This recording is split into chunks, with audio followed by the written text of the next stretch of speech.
Welcome to the preview. It is the Karl and Jim show, maybe. Hey. We're here. We're back. We're on Tuesday, June 4th, 2024, and we're I guess kind of recovering from changed up schedules and a lot of happenings, and everybody was all over a couple of states for this last weekend. So welcome back, and welcome to some more normalcy. Yeah, normalcy, I would say so. Yeah, and last week, Wednesday in Bismarck, and then Saturday in Fargo, Uzzah, right? Is that how you pronounce it? That's who you talked about. Uzzah. Uzzah. Uzzah. Oh, okay. Uzzah. I like the way you say it better. Yeah, for sure. Yeah, it was a celebration of learning some things. And what a dreary story. Thank you for making the best of what could have been a really difficult message to hear. I mean, we're talking about someone that did something seemingly benign until we really dug into the story and learned that there really were specific reasons that it happened the way it did. Yeah, it's funny you should mention that. As you were kind of alluding to, there were two weddings this weekend, and my oldest daughter was one of them. We got her married down in kind of the Morris, Minnesota area. If people are familiar with where that is. 90 minutes south of Fargo, essentially. There you go. Done. Thanks. And we are out on a renovated pig farm called Adobe. Hogs Abode. What the heck? Anyway, it was an old pig farm. It didn't smell like pigs. Okay, thank you. Yeah, that was going to be my question. I grew up around farms like that. They aren't set up for weddings usually. No. But anyway, so we were talking about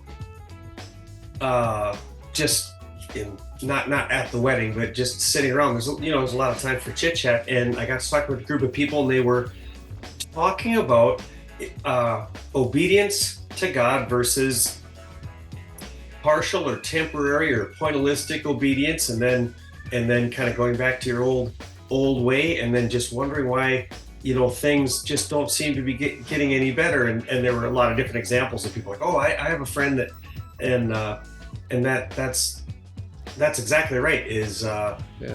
If you know what God is, if you're obedient to God, if they would have listened to what God said and carried the ark the way it was supposed to be carried, he would have never felt like he needed to reach out. He wouldn't have been in that situation, because we sometimes get in those situations where, what do I do? It's kind of the best of, how do they say that? The lesser of two evils. Right. I honestly, and I hope you agree with this, I think a lot of times it's partial or complete disobedience where we get into those situations, something along the line has been thought or done or whatever, and we have to pick the lesser of two evils. But it's amazing if you just read the life manual, the Bible, right? Manual, and pray for strength and guidance. God he's faithful. He's not going to let us down. A lot of times when we hear that phrase, the lesser of two evils, the first thing that pops into mind, especially right now, is politics. And we have to choose between, so let's not go there, because we really have that choice. Yeah, you're welcome. I'm sure everybody that's watching right now puckered a little bit like, oh no, we're not going to do that. No, we're not. No. Right. That's not what qualified to go there at all. Absolutely not. Far from it, for my part anyway. But we really have those choices on a day-to-day basis about my life. It's not about the lesser of two evils. It's what is the right thing. And for a lot of my life, I've questioned and still do at times, what is the right thing? And we have the answers when we get right down to it. So surrounding ourselves with like-minded individuals, folks that have the resources and the knowledge of what comes from that life source, like you talked about, I think is really important in today's world. And if we all mind our business and make those right choices, the rest of it will either fall into place or it won't. And a lot of it's just beyond our control. So maybe that's the message about the politics maybe that we can bring in today. Now, there was one thing. Now, I pardon me, and hopefully this doesn't put cause any concern, but we do have an election in North Dakota coming up this coming Tuesday. I need to do some research, and I would encourage others to do the same. It's a personal decisions that need to be made, and of course we can rely on our morals and ethics when we make those decisions. So just a complete community side note, to talk about there. But aside from that, before we get to next Tuesday, we have this Saturday and Sunday services in Fargo and in Bismarck, and we get to continue great moments in his story. Right, this is the third week in the series, and I understand that we have some restoration happening with this story. Exactly. Yeah, I kind of figured we spent 2 weeks in the Old Testament, so we're going to move into the New Testament and look at a story happening, if you will. And it is set in Galilee, actually, part of it even on the water. And it's a story that I think a lot of people are familiar with, and I want to take honestly, in this story, in John 21, you could probably easily do a series on what you can take out of that. So I'm going to touch on a lot of things, but there's one thing in particular that I really want to kind of hone in on. And you actually, the last part of John 21, which I encourage everybody to go read before Saturday, Sunday, is Jesus is telling Peter kind of how things are going to play out for him. And he says, and essentially he says, and for me, you'll follow me, and for me, you will die. And Peter says, what about John? Mm-hmm. Yeah. John's kind of lurking or whatever John is doing. And Jesus essentially says, that's none of your business. If I want John to live until I come back, that's for me to know. That's none of your business. And he says it a lot more loving than that.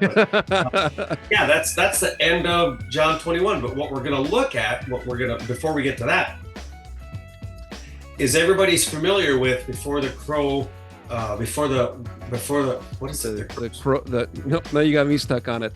The rooster, before the rooster crows. When the rooster crows, you will have denied me. And Peter says, no, absolutely, I won't do that. And of course, we know he does.